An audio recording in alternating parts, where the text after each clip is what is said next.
welcome to another episode of Purple Insider. Matthew Coller here, and this is another fans-only episode where I answer your questions.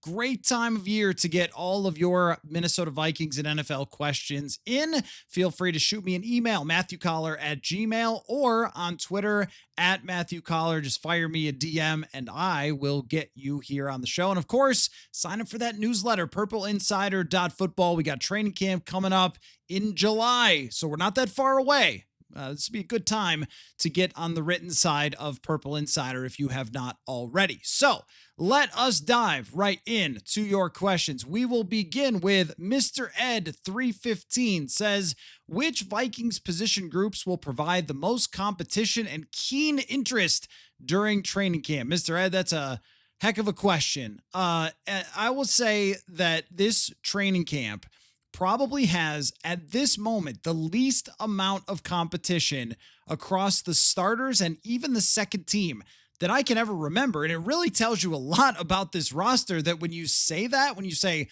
well, what's the position that's going to have the most competition? I'm like, let's take a second and think about this, because it's not super obvious as in, well, this one position guard's going to have a big competition, or who's going to win wide receiver 3 or something. If we go through the positions, how many competitions are there really for guys that we expect to be on the field? So the backfield is set. The offensive line is set. The wide receiver first 3 receivers are set. Defensive line, linebackers, corners, safeties, everything right now looks like it is in place in the first team and getting into the second team. But the depth is where there are a lot of battles going on. So the first one that comes to mind, because we talked about it a lot in the offseason, is tight end number 3. And tight end 3 got used last year. TJ Hawkinson was out for a while, and Johnny Munt was that guy, the best tight end 3 in the league as he was declared. But it was actually true. Johnny Munt was really good as far as a depth tight end because he could catch the ball, he could block, and now it's a wide open competition. Gavin Bartholomew's the draft pick, but Ben Urasek, Bryson Nesbitt, they brought those guys in as undrafted free agents. So there actually is a fair amount of intrigue in that tight end room. Wide receiver past Jalen Naylor, I'm really interested to see how that plays out. Rondale Moore, Ty Felton. Do we see a Thayer Thomas or Lucky Jackson have that big training camp that takes them the next step after a couple of years of working with this team? Then we go to the defensive line, where there's depth on this D-line, but there's going to be a real battle. Levi Drake Rodriguez, Taki Taimani, Tyrion Ingram Dawkins. Like, how are these guys jockeying for position there? The outside linebacker group. Is there going to be an emergence of one of the outside linebackers that are currently backup players, like a Bo Richter, like a Gabe Murphy? Or will we get into camp and they feel like, you know what? Maybe they need to make that late free agency addition in the outside linebacker unit. And in the secondary, we've talked a lot about that cornerback group, but I think that remains, how much is everybody going to play? Like, Isaiah Rodgers is pretty locked in. Byron Murphy is locked in. And as of right now, Mekhi Blackmon is, but can Jeff Okudah force his way onto the field? Can Dwight McGlothern force his way onto the field? Like, it's really about how the depth chart plays out. And then here's one thing that you just never see coming, which is if there's a single injury, all of a sudden you've got yourself a battle. I mean, if there's an injury on the O-line, is it Michael Juergens? Is it Blake Brandel? Or if there's an injury in the secondary, who's stepping in? Does Jay Ward have a chance to make a case for himself? Who is going to be the player that we didn't expect that all of a sudden kind of rises to the challenge? And then we're going, man, when we got to training camp, we never saw it coming that, I'll just throw a guy out there, like Lucky Jackson was going to be wide receiver 4 and he was going to be in a regular rotation on the field. I mean, things like that happen at training camp. And I'll give you a good example. When Flores first got here, Josh Metellus, we thought Josh Metellus could play. We had seen him play the previous season. We knew that he was a good special teamer and that the team liked him. But all of a sudden, Josh Metellus is like the guy in training camp. And I mean, Ivan Pace Jr. is another phenomenal example, but Metellus had been around for a couple years. Not that we wrote him off, but we didn't think he was going to play a lot. And then all of a sudden he's playing 1,000 snaps. So it's one of my favorite parts of training camp that right now we're going to try to project it. We're going to do a lot of stuff when it comes to previewing training camp. I'm excited to do that. But once we get into it and the practices start happening, you kind of never know where things are going to go from there. So, Mr. Ed, I'm very excited to find that out. The next one comes from Twon, TWON, says regarding Josh Metellus' new contract and offer, how much of this value is tied to Flores' system, i.e., if you sign him to a 3-year deal and Flo somehow gets a head coaching position next year, would Metellus still be as valuable in other systems? Could he become less valuable in his use without Flo? Is there something that they would consider for a multi-year contracts with such a unique position? No, I think that's a tremendous question, Twan, because Josh Metellus' value is very much tied into this system and the way that they play. That when you look around the league and go, well, how many hybrid box safeties are there really in the NFL right now? And a couple. I mean, Kyle Hamilton is the one that gets brought up a lot by Vikings fans because the Vikings could have drafted him. But aside from that, how many guys are really doing what Josh Metellus is doing, where he's playing linebacker, he's playing nickel corner, he's playing deep safety, and that versatility might even change this year to have him move back to deep safety even more than he did before now with Cam Bynum not here. So I am very interested to see how his usage changes just with some roster changes, and they've got more linebacker depth, and you can play Dallas Turner at linebacker or have Van Ginkel bump over, which is that going to take Metellus off the field or move him back to the deep safety spot?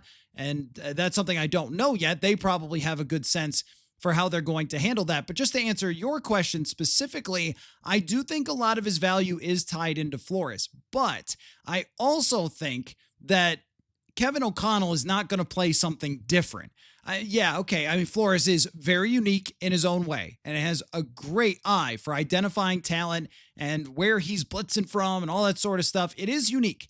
He's not the only one of all time, though, to play an aggressive system that brings guys up into the box and rushes the quarterback. I mean, when he was in Miami, he was second in the league a couple times in blitz percentage, not first. So there's other defensive coordinators that do it. And the guy that I have looked at this entire time, if Brian Flores did leave, is Durante Jones, who is their secondary coach. And he has been around in the league for a little while now. Behind the scenes, not a big name, but I think he did get a defensive coordinator interview this last year.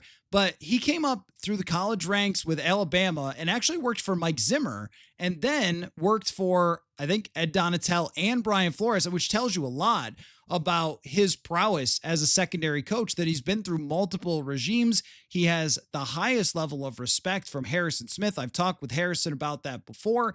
So this is a guy who could take the system that they're using and carry it over. But I also think that once you've seen a player have a lot of success like this in the league, that the chances that if you change defensive coordinators, he suddenly can't play are pretty low, because he emerged when he was playing for Ed Donatel, and he made some plays under Donatel that caught Brian Flores' eye. So I think that even if they changed, unless it was a massive, crazy change that they made where they were asking safeties to do something totally different, I'd be really surprised by that. Josh Metellus is just a good football player. And if you're going to have him as a captain on your team, if you have guys who can make plays on the football, tackle really well, great leaders, super highly intelligent. I think Metellus is one of the most football intelligent players that they have, and probably just one of the most straight up intelligent players that they have on the roster. Like, that's somebody that a new defensive coordinator is not going to come in and be like, I don't know, I don't see it. Like, I mean, he's just got so many things that he does well. You're right that his value may be at his maximum right now, but I don't think from a front office perspective, you can really do that unless there's some very foreseeable change. And just over the last couple years, when it comes to the coach searches, I know that he did have some interviews last year, but it doesn't feel like anything is really materializing when it comes to Brian Flores and the head coaching positions. It seems like the NFL has kind of moved on from that. And maybe they'll go to the playoffs and the NFC Championship and Flores will get a head coaching job. I don't know. It just doesn't see. I mean, look, there's a collusion thing that is happening with Lamar Jackson and his contract. These owners, they do stuff like that. They did it with Kaepernick. They did it with Lamar Jackson. And the lawsuit against the league, I think, has always prevented Brian Flores. Important for sure, important for him to take a stand the way that he did. But I also think that it is going to prevent him from getting another opportunity. So I don't think they'll have to worry about it necessarily for him getting another job. But I also think that Metellus has gone far enough where this is a guy you want in your organization. The hard part is just finding comparables. And I mentioned Trayvon Moehrig is one of them, but I don't have a lot of them. When you try to look for guys who have similar numbers, similar PFF grades, similar snap counts, similar, they've lined up here, there, everywhere else, and then our captains, you get down to not having too many players to work with. But I think that both sides know this is the best place for Josh Metellus. And for the Vikings, they don't want Josh Metellus to play for another football team, and they will ultimately get this thing worked out the way they have with pretty much everybody else, including the general manager and the head coach. This one is a little more dicey, a little more difficult to figure out a comp for, but I don't think that it will factor in that there's a possibility that at some point Brian Flores goes. Great question, though. I mean, it's an interesting thought because this reminds me actually of something that Zach Lowe once talked about with Draymond Green for you basketball people. He asked, like, is Draymond Green in the Hall of Fame? Because he'll be a Hall of Famer, no doubt about it. Is he in the Hall of Fame if he doesn't play for the Golden State Warriors? Like, if he had gone to the Detroit Pistons and he doesn't play with Steph Curry or Klay Thompson or Kevin Durant, is he in the Hall of Fame? And the answer is probably not, but that's not how this thing works, right? Like, they know what he does well, and they put him in the right position. And Green is still a really effective player in the NBA now, even though that team is turned over. And I think that Metellus would continue to be a really effective player, but it is always a hard thing to separate with the system. And we do this with quarterbacks, but we don't often think of it as much for wide receivers, defensive backs, linebackers, edge rushers, but it really matters for every single position, not just quarterback, the system that you're playing in, the teammates that you have. I mean, it is one of the most fun things about football is you have so many people on the field trying to pick apart who's driving, who's the reason for the success, or why are they succeeding or failing. And a lot of times it goes the other way where people will say, well, this guy only failed because of the system and that kind of thing. So anyway, again, one of my favorite subjects to talk about. So thanks for that question. Folks, as you know, over the last 5 years, I've built up Purple Insider into my own small business, but I realize as a business owner that I still have a lot to learn. That's where IDOU comes in. I'm learning to jumpstart my company's growth through IDOU courses and how to be more innovative and use their award-winning methods to help me lead Purple Insider confidently in a changing media landscape. One of the things that's overwhelming to me and many business owners is AI.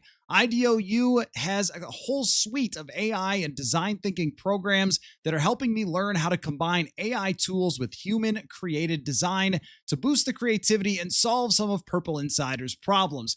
That's just one example, but there are all sorts of examples for every business leader out there at IDOU. Class starts soon, so enroll today. For a limited time, IDOU is offering my listeners 15% off site-wide. So go to IDEOU.com/Purple Insider. That is IDEOU.com/Purple Insider, 15% off. Again, IDEOU.com/Purple Insider. This episode is brought to you by Denisa Tova and her team at TOVA QDRO and Retirement Valuators. This message is specifically for the divorce lawyers out there who listen to the show, and I know you're out there. It can be a huge challenge to help people split up their stuff, including retirement accounts. That's where Denisa and her team come in. Most of the legal language when it comes to 401ks and IRAs is stuck back when they had single bar helmets and barefoot kickers. So let Denisa help you get up to speed with the Settlement Language Lab. It's like a training camp for your law firm, a quick and easy set of drills to help you avoid losing money for your clients. No sales pitch, just answers. So if you want in, go to LinkedIn and search Denisa Tova, that's DENISA TOVA, and message her or click on the Schedule the Settlement Lab button and let her know that you heard of her through Purple Insider. Also, check out her podcast, Beyond the Bar. I have been a guest, by the way, and listen to the interviews with lawyers, judges, and celebrities. With Denisa, it's lawyers only, no fluff, no gimmicks, just real help. All right. Back to the show. This one from @NurplePerp. I'm really intrigued by Tyrion Ingram Dawkins. His measurables look like a juiced up version of Jihad Ward. What 2025 rookie outside of Donovan Jackson do you think plays the most snaps this year? Ingram Dawkins is a great pick for this. There's also not a lot of rookies to work with, my friend. I only got a couple choices here. Maybe undrafted free agents. Someone will emerge as being that guy, and it'll be a UDFA that plays the most snaps, like it was with Ivan Pace Jr. a couple years ago. That we will have to find out. But just when it comes to the actual draft class outside of Donovan Jackson, I think my answer would be Tyrion Ingram Dawkins. And the major question with him is, can you take this raw physical talent that he has that blew away the NFL Combine? I was just doing a little more research on this the other day. There were only 13 guys in the database on relative athletic scores that had a better score than Tyrion Ingram Dawkins. And there was only one guy in this draft at defensive tackle that NFL.com gave a better athleticism score to. So think about that. I mean, he's one of the top guys in the entire database, which I think goes back to the 80s for relative athletic score. And then you have the NFL with their own metric, and they both match up and say elite in terms of athleticism. Intelligence is high, but production, I don't want to say there wasn't any, because he had 19 pressures. He had 3 sacks in a limited amount of actual play. It was only 576 snaps, but it's not like he had 15 sacks or something like that. And he did have a lot of tackles for loss. And if you guys remember, this was kind of the Danielle Hunter story, not that experienced, a lot of tackles for loss. So it's not that there was nothing on his stat sheet to show that he could play, but he only had one real season of actually playing a lot at Georgia, which makes you wonder, could he fit in a role right away? Or is it going to be a little bit too much to ask for someone like Tyrion Ingram Dawkins to play in real games right away? Because you mentioned Jihad Ward, and I agree that there's that 270-pound type who, hey, he could line up over multiple spots. And Brian Flores pointed out, I asked Flores about, I was like, hey, Ward didn't really line up over in the middle very often. He said, well, maybe he didn't go back far enough in his career. And lo and behold, you had to go back 5 or 6 years to find what Brian Flores was asking him to do, which just gives you kind of a sense for what a madman Flores really is, where he took something he liked from a player from 5 years ago and then decided to do it last year. Ingram Dawkins, with that athleticism, the size, speed, power, maybe there is an interior rusher type of thing. He played mostly on the outside, but over 100 snaps inside, and maybe we'll see that a little bit. I think more likely than not, though, Ingram Dawkins is going to be a developmental type project who is trying to become the next Jonathan Allen or Javon Hargrave, trying to look at their pass rush moves, how they've turned their athleticism into stardom, and develop for a year or two to try to be that guy. It kind of reminds me of what we talked about with Levi Drake Rodriguez last year. 3 names, but with Levi Drake Rodriguez, we were saying, well, look at this guy's athleticism. He's a really cool story. Like, this is great. We want to watch him. He's got some first team reps. Oh my gosh. And I think he played like 3 snaps in the entire season, but now year 2. And we don't have a lot of patience anymore. We see these guys, they get drafted, you get excited about them, and then, oh, wait, I got to wait 2 years for them to emerge. But when they do, a lot of times they've had real development behind the scenes. So I guess I would say Ingram Dawkins, just because there's a chance he's kind of next man up at one of those positions if he really shines in training camp. But there's not a whole lot of competition otherwise outside of Donovan Jackson for rookies that are going to start this year. At Burner or Not, I'm going to go Burner if that's your name, says, how many catches will Jordan Mason have over in 18 games? Maybe 17? Or do you think there's going to be, or do you mean an 18 with the bye? I have no idea where to set the over under. I don't think it's going to be a lot with Jordan Mason.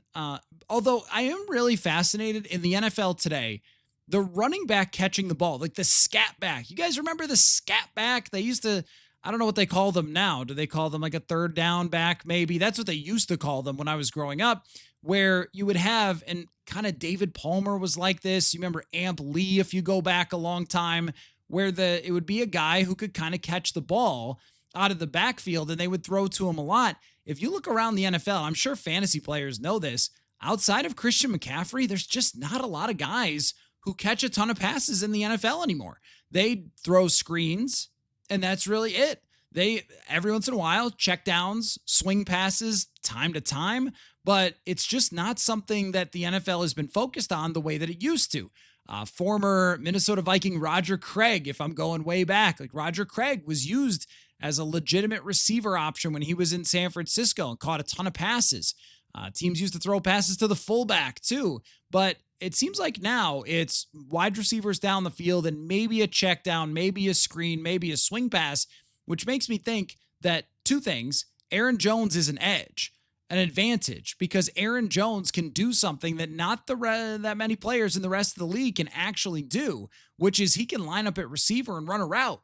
When he ran a crossing route last year and caught it for a touchdown, I was like, whoa. And look, I know that Aaron Jones with the Packers was really prolific at catching the ball, but several routes, actually several times running real crossing routes and making plays at full speed. You just don't see running backs doing that all that often. So that's an advantage for the Vikings to be able to lean in with JJ McCarthy. But with someone like Mason, unless you can do that, you're probably just talking about a handful of swing passes, maybe a screen here or there. I think if he caught one pass a game, that would be about what I'd expect. Even trying to put an attempts number on Jordan Mason is a little tricky, because what I had forgotten is I kind of thought of him in my brain when they acquired him. I looked at last year and really only looked at last year, but he had two previous years with at least 40 runs where he also averaged over 5 yards a carry. Like, this guy has been a beast in his career so far. Still surprised that the Vikings were able to get their hands on him. So does he become a 1-1A kind of situation? Is it still more Aaron Jones, or are we going to be talking about Jordan Mason running for 800, 900 yards next season, as opposed to my initial thought was, hey, 657 yards, 700 yards, that would be pretty good as, you know, a back and forth with Aaron Jones. But I don't know. It's altogether possible that he is just good enough and dangerous enough of a runner that he gets more than that. So if he's on the field more often or Jones gets banged up, then suddenly that number for receptions is going to go up. But I don't think of him as that type of guy who could do a lot more than just catch a short little swing pass from time to time. Next one comes from Nick. Says, knowing everything you know now, what would have been your preferred outcome for the 2024 draft? Make the trade for May, trade even more for Daniels, move up slightly for Penix, take Nix, or have it stay the same? So I brought this up before when it comes to like Caleb Williams. Would you rather have Caleb Williams or JJ McCarthy? And it's like, well, look, I mean, if I said Caleb Williams, then the comment section would explode. And the same kind of thing now, if I said, hey, well, yeah, sure, I'd trade up a few spots for Michael Penix. Going with the known versus the unknown is pretty tricky. I think we can all clearly agree, though, that on a few facts. Let's agree on a few facts, and then I'll try to be more definitive than I want to be on the answer. A few facts is I would trade just about anything for Jaden Daniels. Jaden Daniels looks to me like an MVP, and he looks to me like Lamar Jackson of the NFC, and he went to the NFC Championship with a kind of a mediocre team in his first year. We all agree on that, right? That level of quarterback, it exists in the AFC, and I think now it exists in the NFC. You could say it's a small sample size, but he also did this in college. Like, that's who he is. He's the modern quarterback. He's a great leader, seems to have complete command of that football team. I mean, instant superstar. Yeah. Anybody in their right mind would swap out a complete unknown for someone who is in the NFC Championship and is a prime MVP candidate right away. I think we all agree on that. Drake May with the trade up is a little bit harder to do because we've seen such a small sample of May, and it was with the Patriots. Drake May with this team would probably be really good. And does it factor in that Dallas Turner hasn't done anything yet with the other first round draft pick? I don't know, because I still think Turner is going to be a really good player, but does that factor in what we know so far about him? I think Drake May, along with Kevin O'Connell, would have been a pretty freakish combination.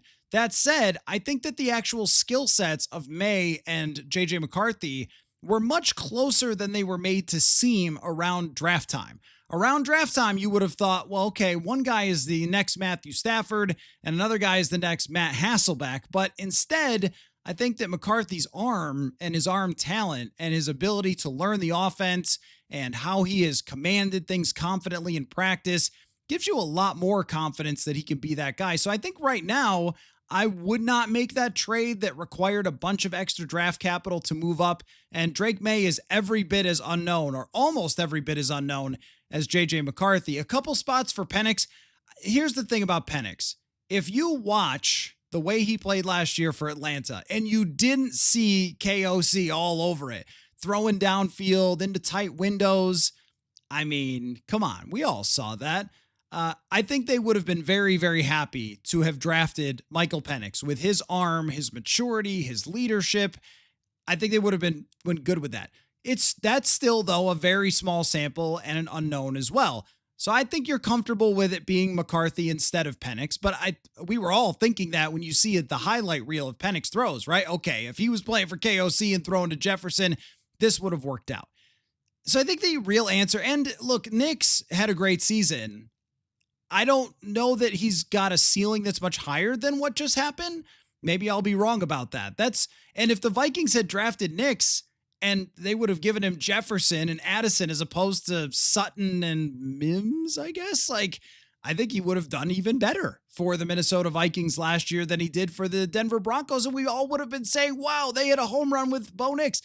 The reality of the 2024 draft is it looks like everybody crushed it, and we just don't know totally what Caleb Williams is going to be. Not 100% sure that's going to work out.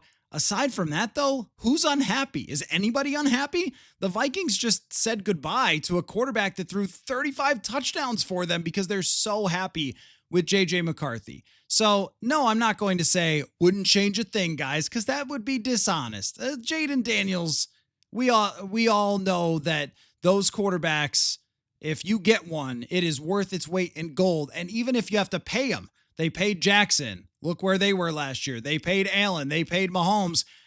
Those are the guys who can transcend the rookie quarterback contract thing. I think Daniels is one of them, but that's the only one that I would clearly say, all right, you'd swap that out because that guy has already proven what his ceiling can be, and it is unreal.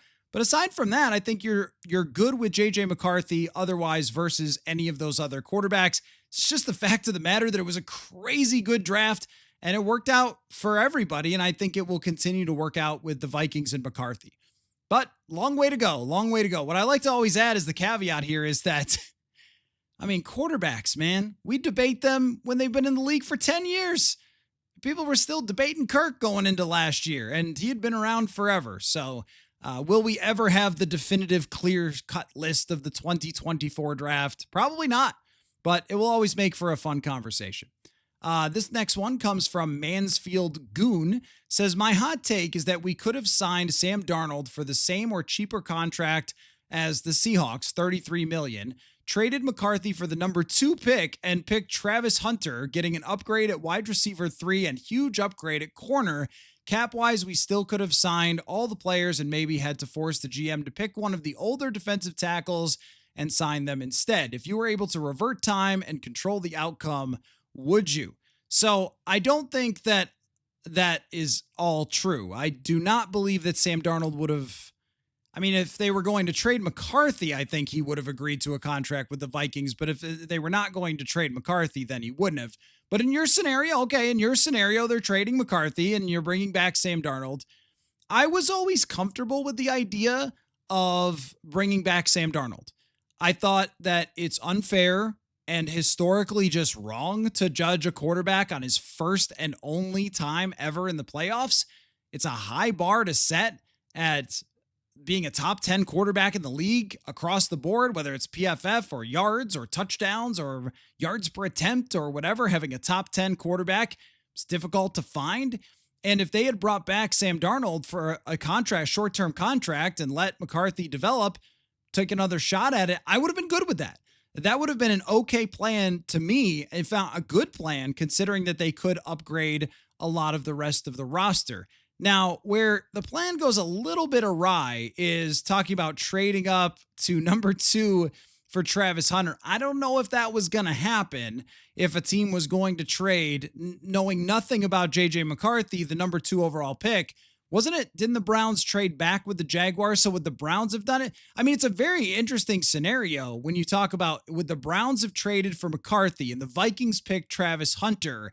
Is that better if they keep Sam Darnold than what they'll be with JJ McCarthy? It might be. I mean, it might be a better scenario because you're right. You get somebody that at their absolute best becomes the modern version of Deion Sanders, a wide receiver 3 to go along with Jefferson and Addison long-term. Even if he doesn't work out as a receiver, he could end up being an elite cornerback, which is hard to deny. So yeah, I mean, I think actually if they were able, now you're saying like, I think they could have done it. That's where I get a little held up. I'm not so sure that all the moving pieces of this scenario could have actually worked out.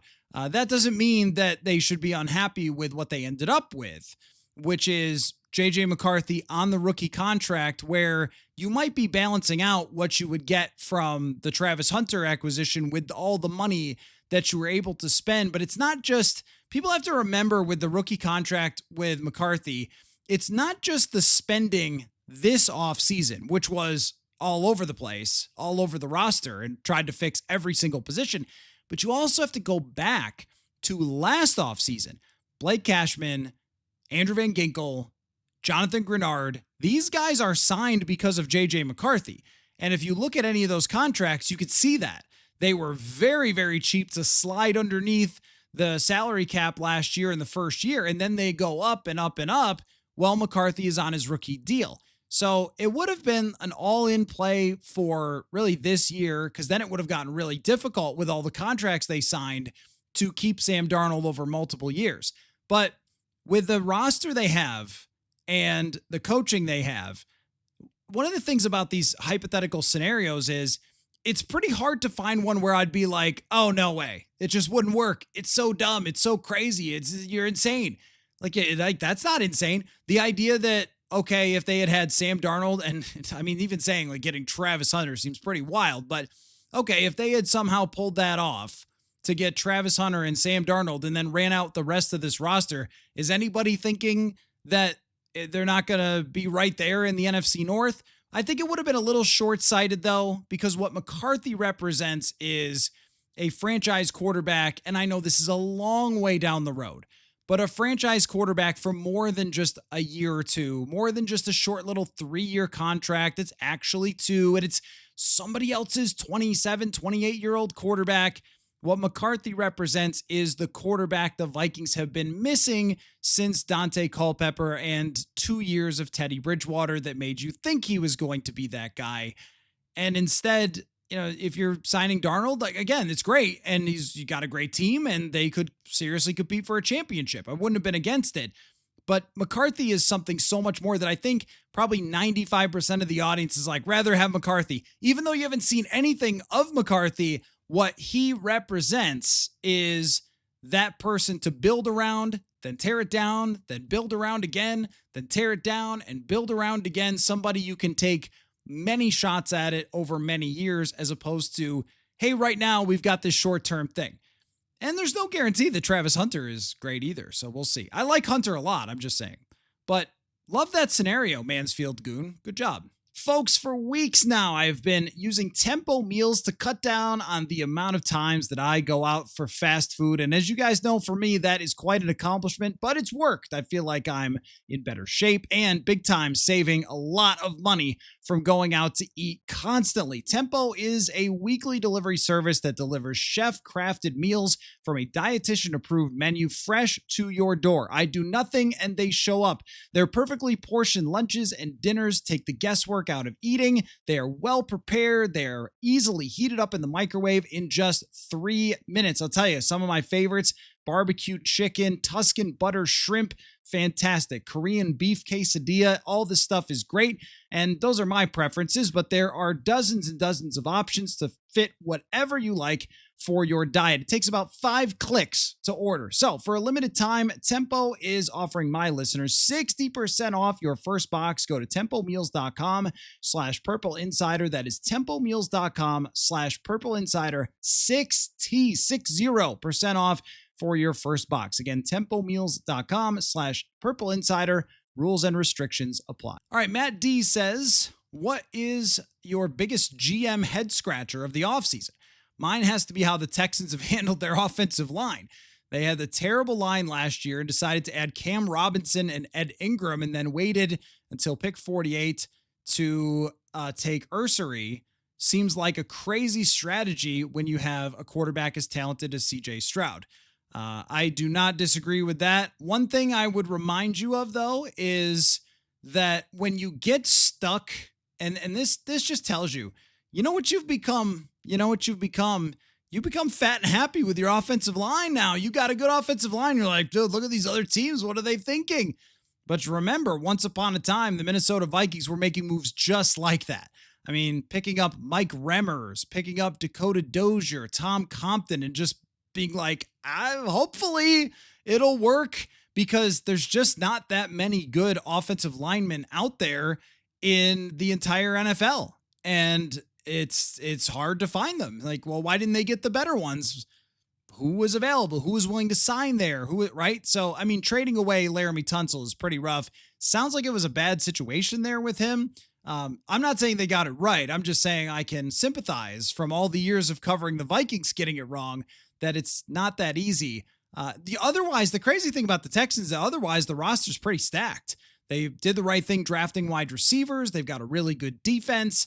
I'm trying to go hot take maybe a little bit and picking the Jaguars to win that division just for the heck of it. But I think we all know the Texans are the favorite for that and should be. But you're right. This could be another year where CJ Stroud is struggling a lot more with the offensive line. And then we're talking about, well, is CJ Stroud really the guy for the Houston Texans? But a lot of it does come back to, can you actually protect him? So that's a great question. I was perplexed by a couple of things. Number one, the 49ers, the way that they handled the draft. Just can't really understand it. They picked run-stuffing nose tackles. And hey, who doesn't love run-stuffing nose tackles? But remember last year when the Vikings picked up Jonathan Bullard and Jerry Tillery and were the top run defense in the league? Yeah, you can do that. I mean, run-stuffing nose tackles are wonderful people, but they're not hard to find in the NFL, and yet they drafted 2 of them. They also took an edge rusher that was pretty highly questionable in terms of his production, if I'm not mistaken. I think he was kind of one of those athletic freaks that didn't necessarily have the numbers. I, again, don't really get it when you lose a Deebo Samuel and then you don't replace them, but instead you go out and get more defensive linemen. Okay. That was a little weird to me. The Packers only spending money on Aaron Banks and Nate Hobbs. I totally expected them to be players in a Deebo Samuel, in a DK Metcalf. I thought they would do something bold. Nothing bold. And probably the most perplexing, 2 of the most perplexing come from the same division. That would be the Cleveland Browns drafting 2 quarterbacks and having Flacco and Kenny Pickett be their answer. Okay. Do any of those answers sound like they're going to work? I mean, it's going to take a miracle for them to even be competitive in that division with that type of quarterback play. And then in Pittsburgh, why they never went after Sam Darnold. And there was a story that was out that Tom Brady didn't want Darnold with the Raiders, and instead they get Geno Smith. And I'm like, for those fans of The Office, it's the same picture. It's got what? How is this any different? How is Geno Smith any different? I mean, he knows Pete Carroll, so I guess that helps, but how is he any different from Sam Darnold, except for Darnold's a lot younger than Geno Smith? And if you're Pittsburgh, what? Aaron Rodgers at 41 years old over Sam Darnold, who just won 14 last year? I mean, imagine Sam Darnold's season if the Steelers had that in any of the last 5 years when they had great defenses and they were able to make the playoffs or be above 500 with random quarterbacks, with Mason Rudolph, with Kenny Pickett, with Duck Hodges. if they had a Sam Darnold in any one of those seasons, they would have been great. And they're like, nah, don't need him. Just kind of puzzling there. I sort of understood it in New York because we all know they're on the hot seat, that they would go out and get Russell Wilson and Jameis Winston. Okay, I guess that's fine. They're just in a really tough spot. But I think some of these other teams had better choices in Sam Darnold, and they didn't even seem to pursue him. So there's a couple of them that were really, I mean, how about even Geno Smith to Pittsburgh? Like if Geno Smith became available, why wouldn't you try to do everything you could to get him to Pittsburgh to just have some sort of decent quarterback play? I don't know. That whole situation has always been pretty odd to me. Next question comes from Never Played Madden. Says, cornerback is often cited as a weakness on this team. Are we underappreciating Mekhi Blackmon? Is his injury or regression a major concern? His rookie PFF grade was over 70, while both Gilmore and Griffin were below 65 last year. It seems like if he is cornerback 2 or gets beat out for cornerback 2, he still sets a solid standard. He might even be one of the league's best cornerback 3s if it comes to that. And I do think, and this actually, I don't think this, KOC said this at some point. I think that they do want to, and then I said, I think again, KOC told us that they want Byron Murphy to play in the nickel more often, which sounds to me like Mekhi Blackmon will be on the field in a lot of those situations where you have 2 outside corners and 1 nickel corner, and Blackmon will be playing a ton. They like him a lot, and he played really well at the end of 2023. But when we're talking about small sample sizes, I am old enough to remember, hey, Cam Dantzler is the next Xavier Rhodes, because he had a couple really good games in 2020, that crazy Jags game where he had, I think, a pick and a fumble forced in the same game. And then what happened there, right? There was injuries, there was inconsistencies, didn't fit with the system. Corner is one of the hardest ones to project of anything.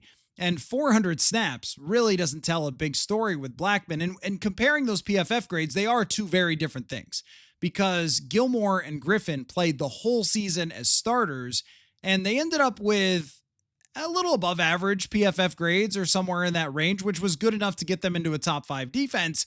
But that's playing all the snaps, or a huge number of snaps over an entire season, not just a sample of 400 something that ends up looking pretty decent, but it's only a handful of times targeted. We need a much bigger sample.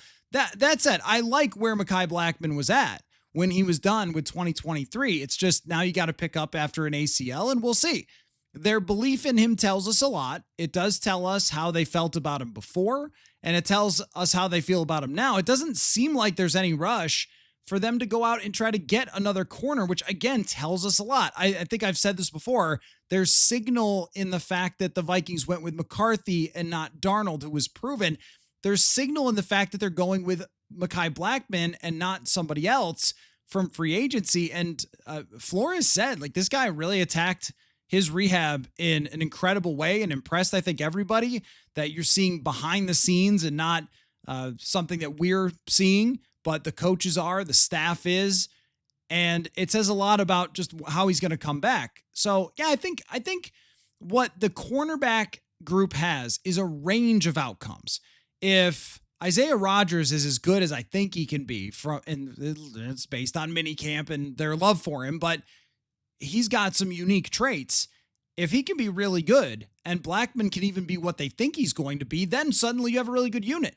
But if those don't go that way, if Rodgers is inconsistent, if Blackmon isn't fully back or isn't ready to handle a bigger workload, then you're not talking about as predictable. In a very unpredictable situation, if you had a corner who had been around in the league for a long time, we could at least say, even a Stephon Gilmore, we can at least say, I've got a pretty good idea of what he's going to be. Whereas with these 2 guys, I have less of an idea. I think that's what it is. You can see the upside. There's just less of an idea. Next one comes from the dude. Says, saw your podcast with Steve Palazzolo. He seems really high on Jalen Redmond. Do you get a reason why he is so excited? I did not ask him why he was so excited. I didn't follow up. He was kind of on a roll when he mentioned that. And I was like, oh, okay. But when you go back and look at Redmond, now remember, Steve Palazzolo is formerly of PFF, And the small sample size PFF grade on Jalen Redmond last year was really good.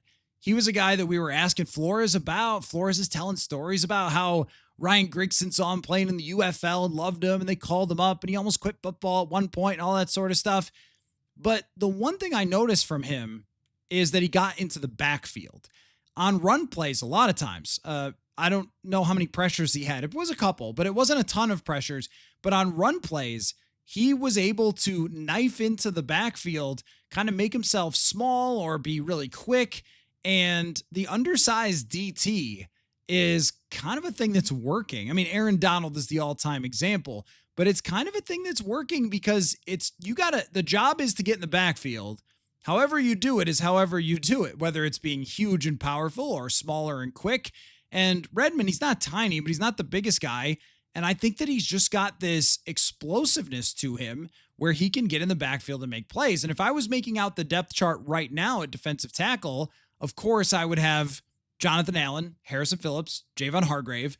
And then right after that would be Redmond before anybody else because he really showed that he could make an impact at this level. So I think that's really what it's based on. It's small sample size.